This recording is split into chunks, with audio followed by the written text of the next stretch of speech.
whole thing getting troweled, okay? As I was saying, as you're prepping for the last trowel, you're being very careful. Make sure you stay out of the edges. The edges are high and flat. You couldn't get polished granite that was this flat. This arm is 35 years old here, and you can see the way the trowel flows. This is absolutely flat. You could only hope for a bar in a restaurant that was anywhere near this. So we're going to keep the edges up, go both directions, and just spin our way right out, and we don't cut the cameraman's head off here. Just keep going around. By the way, we see your camera in a minute here. Oh, that's right.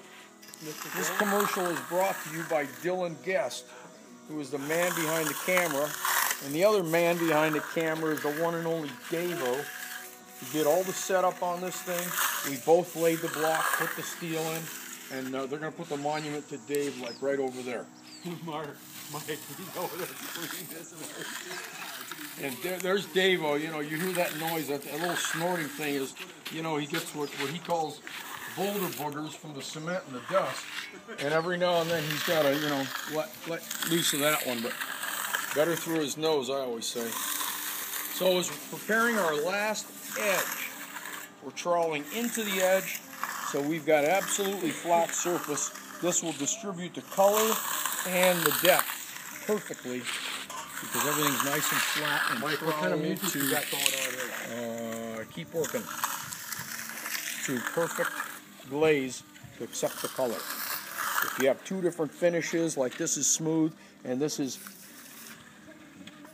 like scrubby, if you leave it like that, that will always be there and it'll look like hell.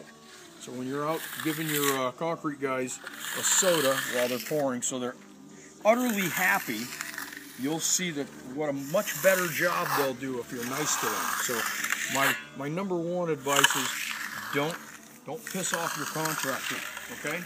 If you got dog shit in the backyard, pick it up. If you got little kids, keep them away from the job.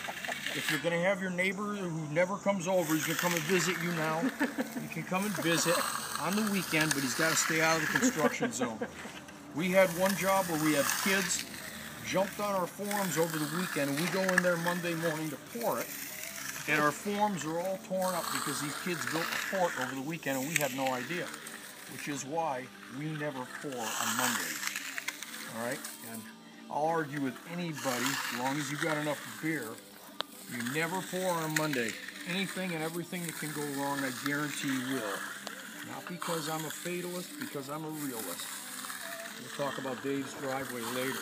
I'll tell you all the reasons why you don't do certain things. Okay, in a minute here, we're going to broom the edge. Now, this looks like it's a real simple thing, but it's really not a simple thing. Like everything else, you got to watch what you're doing. We're going to put our trowels down here so that they're not all caked up with stuff. And we've got a brush right here, and hopefully there's a bucket of water over there so I don't look like Super Barbilla. Just a bucket of water. You keep a bucket of water close because you're going to do a lot of cleanup. Now, the way Dave and Dylan have been cleaning the edge of the board the whole time we've been working, now we're going to put this light edge on. Now this is like, you know, more artistry than you would think because that's your finished edge. Color is color. Allow the edges forever. Okay?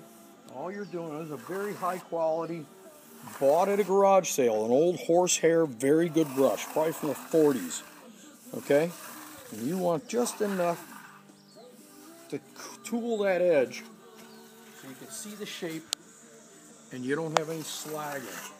It's important you go in one direction and look at how much water you're using. If you use too much water, you're going to have goobers in here. You don't want any goobers, okay? Keep the brush wet, but not dripping, okay?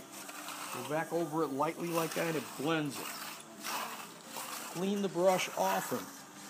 Pull in from the inside corners and go light. It's like soup. You can put the water in, but you can't take it out, so be careful, okay? Because you're not going to edge this again. You're not going to fool around with it. See how quick this goes? This is a light brushing motion. You've got all the stuff cleaned off your 2x4, so you're not messing up the edge of your concrete.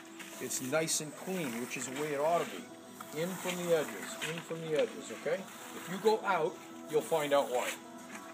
Trust me, if I spend too much time telling you why you shouldn't do everything, we're never going to be eating any barbecue back here.